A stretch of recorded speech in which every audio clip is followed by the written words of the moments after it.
Okay, so it's just almost the end of September, and there's my other ski, and it's getting, as you can see, it's starting to get chilly.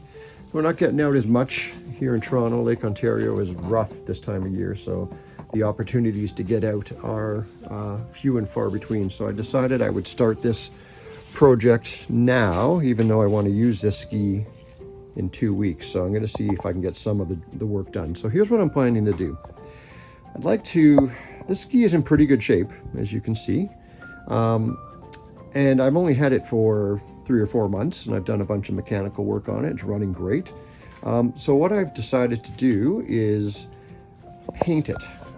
So this is some people are going to say, you can't paint, oh, I just knocked over my golf clubs. Some people are going to say, you can't paint the bottom of that ski unless you're doing re-gel coating, and anyway. So whatever, this ski is going to live on the trailer. It stays in the water for a few hours at a time, 99% of the time, and then every once in a while it stays in the water for a couple days, but never much longer than that. So what I've decided to do is use Interlux right side paint, which is rated for up to 72 hours in the water, on the bottom, and I'm going to roll it and tip it. And some people might be, freaking out right now saying, you can't roll and tip a bottom, but you can. And I'm going to try it and see how it works. And after I do the bottom, I'm going to do it in black, so a nice gloss black. If it turns out well, I'm going to do the top as well, in black as well. Not the hood, just all the white parts here. And I'm going to keep the hood blue and keep the seat blue because they're in great shape and I don't want to spend the money on them. And then I'm going to redo these original mats with HydroTurf, a black on blue diamond cut, which I think is going to look cool. I'm going to get rid of these decals. I've already just today started and got rid of the Seadoo logos, and you can see how oxidized this hull is. I hadn't done anything other than giving it a quick buff. This is buffed actually. It was really oxidized. So there's the original. And I'm going to, touch up any little nicks, which I've already done most of when I first got the ski. So there's not much work to do other than to prep this, sand it, fill in any little imperfections. I'll take the sponsons off for the painting. I just did a big pump maintenance. It didn't really need much, but I just had the pump off.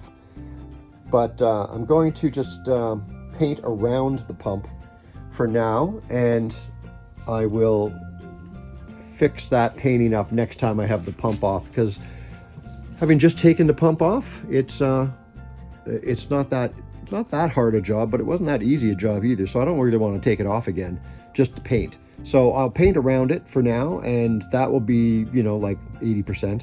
And then next time I have it off, I will finish that part of the job off. And other than that, everything else is in pretty good shape here. As you can see, the the handlebars, I should say, the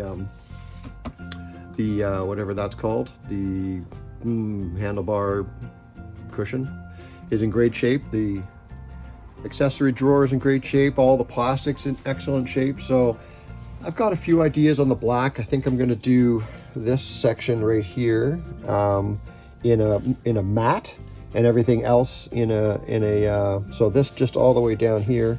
I think I'm going to do this all along here, matte, and then the inside of the footwells matte, and then maybe a matte across here. I saw another guy do this and it looked awesome actually, and he did a kind of just a matte section here, and everything else was high gloss.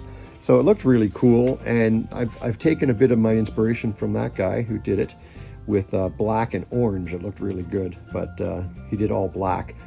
Anyway, that's the intro, and I'll make some videos along the way. I'm not going to do, in-depth videos, but I definitely will do a bit of the rolling and tipping video. I'm not going to record me sanding everything, but I'll do a little bit of that, and just so you can kind of follow along and see how it turns out. I have high hopes for it. This will be the second ski that I've done painting, and the first one turned out pretty good, although I learned a lot of things of what not to do.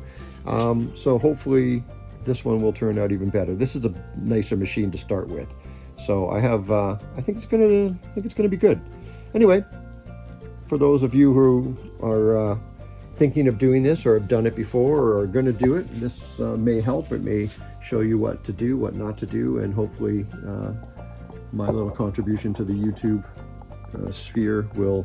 Okay, welcome back to my O2 painting project, my GTX. I skipped a few steps, so I'm going to turn the camera around and kind of bring you up to date, so you can catch up to where I am right now. I think where I left off as I was sanding, or I just sanded, and I primed, but let me talk about that. I'll turn the camera around. Okay, so it's the bottom part of this guy that we are talking about, and it's black now, as you can see. So I didn't film any of the priming because I was under a little bit of pressure to get the priming done. So I primed, if I'll just refresh you, with Interlux pre-coat primer, which I have over here.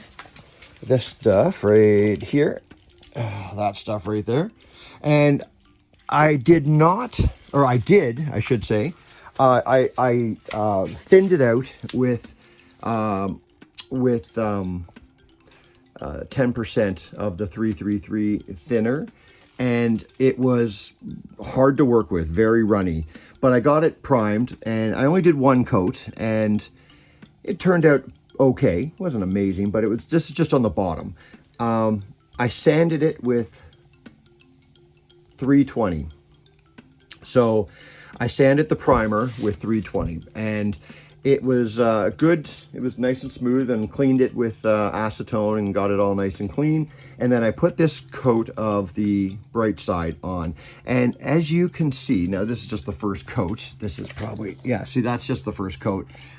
It's very brush marky, and I think I rolled it and tipped it. And I've done that before, and I've gotten a really nice smooth, it's not like terrible, but it's not great either. This is just, again, the first coat, but I did not thin it, which I think was a mistake. So this time around, I'm going to sand this again with 320 and try to get some of that texture, all those brush marks, try to get as many of those out as possible, smooth them out, knock them down, and then I'm going to do another coat with about 5% 333 thinned out, so that hopefully the paint will flow out a bit better. And my brush will, when I'm tipping, was getting pretty sticky, even though I was trying to keep some paint and thinner on it and everything. So I'm going to do that this time around. You'll notice that I have this, my sponsons taped off, and for the first coat, it didn't occur to me, I had this piece was still on, and you might be asking, and I've mentioned it before, why don't you just take the sponsons off? Which would make way more sense, and I agree. But some of these bolts are stripped. Not stripped, but they're spinning on the inside. So the sponson is nice and tight, but I can't get the bolt off. And I don't want to go through the massive hassle. I have to still clean this up because I just took that off. And the massive hassle of trying to get them off. So I'm just taping them off. So it's a bit of a hassle, but it'll be fine in the end. And but I took that off, and now I have a lot more clearance here. So when I put that back on, it'll look nice and crisp. So anyway, that's what we're doing. So I'm going to put the camera up. I'll record a little bit of sanding, but sanding's pretty boring. The bottom of the boat turned out, actually, I don't know how well you can see it, but it turned out really pretty well.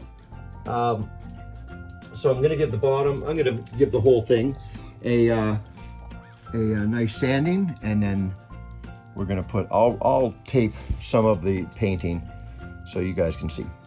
All right, here we go.